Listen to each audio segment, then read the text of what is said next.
Hello everyone, this is Dankistad, and today we are going to talk about the latest balance patch for Hearthstone's current expansion, Fractured in Alterac Valley.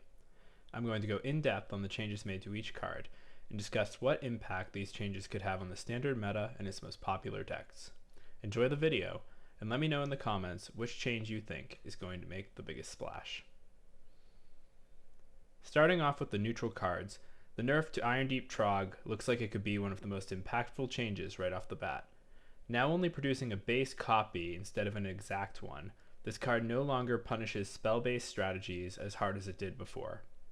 Decks like Libram Paladin and Face Hunter will likely drop this card, but I don't believe that they will suffer as a result due to other balance changes. Irondeep Trogg may still be playable in go-wide archetypes like Token Druid, but it will now be a niche player instead of a centralizing part of the meta. While Moarg Artificer keeps its powerful effect, the cost increase to 3 mana has some serious implications. Powerhouses of the previous patch, like Owl TK Warlock and Quest Demon Hunter, will be forced to react a turn later, and against aggressive strategies this doesn't bode well. For Warlock, delayed combos with Full-Blown Evil and Drain Soul are likely too slow to be viable, and the classist decks using this card will likely fall out of favor.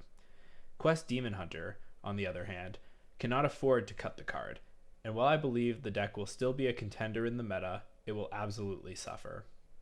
On top of slower board clears, the cost change makes Moarg cost mana after quest completion, causing issues for outcast triggers and making the deck a bit clunkier.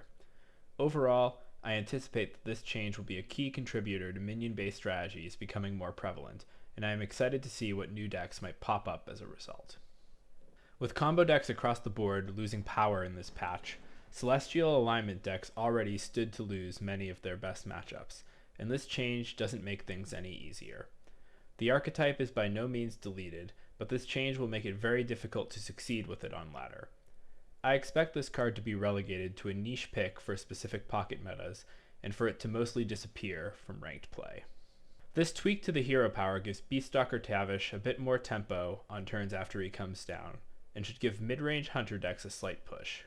Unfortunately, since those hunter decks did their best work preying on weapons, this patch may not be favorable to them, and Tavish will likely remain a fringe card. With changes to the mana cost and the hero power, Magister Dawngrasp is more in line with other hero cards. Currently, Mage still needs more expensive spells to go along with Rune of the Archmage and flesh out the archetype, but this card is priced to move. I don't expect Mage to become a meta force before the mini set, but Magister Dawngrasp is now one of the class's most powerful tools. Speaking of powerful tools, Greysage Parrot is now a premier card for Mage. Paired with Arcane Overflow, it can provide a huge tempo swing on curve, recast Rune of the Archmage at a discount, or even push face damage with Mask of Cthulhu. The raid is excellent now, and even if the deck may still be missing a few tools, this card is certainly exciting. Wildfire got a nice quality of life change, but ultimately this buff is small and low impact. Let's move on. The change to Alliance Bannerman is very minor, and I don't expect it to significantly change the play rate of the card. Bannerman is still excellent, but it will be just a bit worse at contesting early boards, making Libram Paladin players a bit less confident when starting slow. While this cost increase may only seem like a slap on the wrist for Garrote Rogue, it does substantially limit the deck's ability to combat aggro. Like Libram Paladin, Garrote Rogue will also suffer when starting slow, but I believe this shift will be even more pronounced. Octobot also will likely become less popular in Thief Rogue and other rogue archetypes outside of Garrote.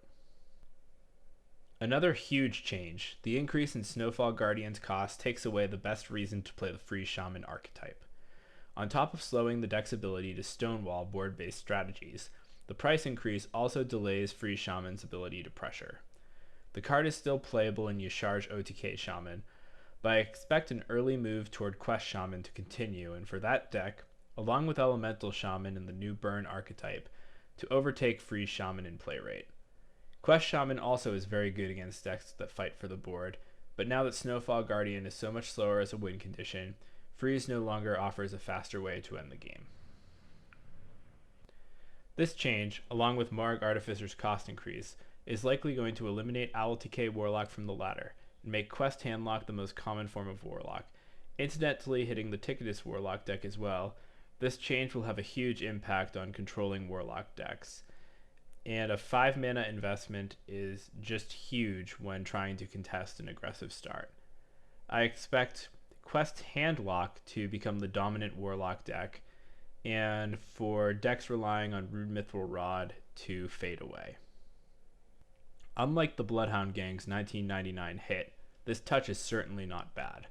While Warlock does lose out on a bit of healing, the card still provides a solid heal while filling its role as early game removal. Expect changes in the Warlock class to be driven by Morag Artificer and Rune Mithril Rod, not this card. Another minor change, this will only serve to slightly weaken Quest Warriors early and mid-game, and it should not impact deck construction or play rates. The deck seems well positioned this patch, and Bloodsail Deckhand may actually become more of a factor as a result. That's all for the changes, and while there have been bigger shakeups in the past, this patch should be a step in the right direction. Let me know in the comments if you have any cool ideas about these changes, and I'll see you next time.